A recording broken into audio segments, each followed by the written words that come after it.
I got a hangover, whoa, I got an empty cup, pour me some more. Alcohol, partying, drug use, sex.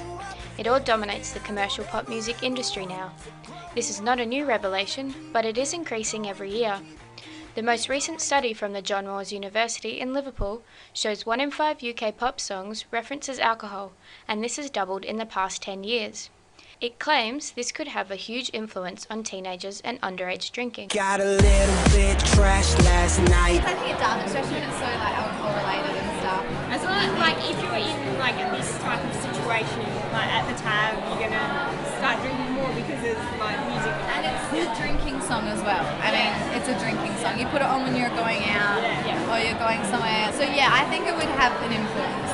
If I hear a good song and I'm at crazy whatever, I'll like drink more and stuff. Yeah, it pumps you up more, definitely, to get a little bit more drunk. One of the most disturbing things I've noticed over the years I've been a psychologist is that in order to have a good time, you have to drink. Dr. Raymond Hawley is a general psychologist. He works part-time at Headspace, our national youth mental health organisation. He says that young people are very impressionable and haven't yet developed the ability to figure out what messages are good and bad, so we need to be worried about the influence pop culture has. Portrays consumption of alcohol as being fun, relaxing, romantic, exciting, adventurous, and of course rebellious. So yes, it does impact on them tremendously. But is it just music, something we can sing and dance to and enjoy without any social consequences? I think that that's a part of youth culture. Drugs and alcohol, regardless of their representation in popular music, is going to be a part of youth culture and has been for generations. That's Laura Glitzos. She is writing her PhD in how we value popular music in everyday life.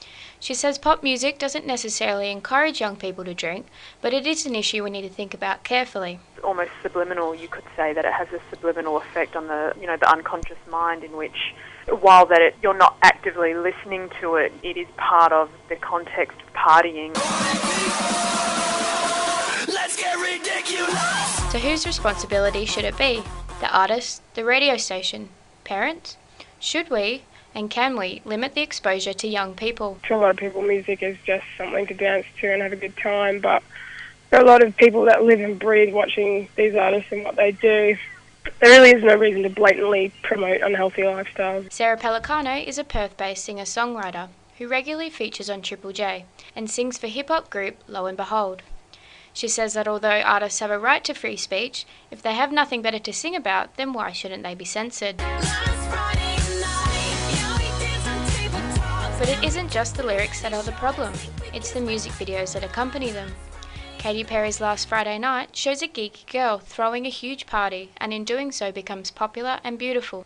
Stars like Miley Cyrus have highly sexual video clips. Sarah says this is awful when you think about her very young fan base. The idea that doing lines in a bathroom is the way to go, or like selling your body is acceptable and that's how you get attention from men.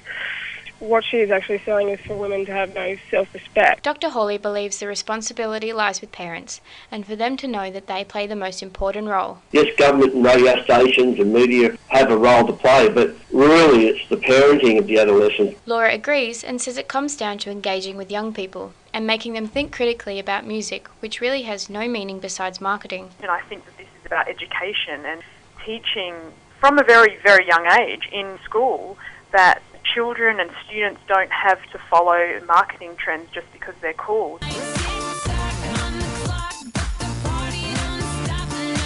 But as long as there is music being made, young people listening to it, and money to keep the cycle going, this issue will not go away anytime soon.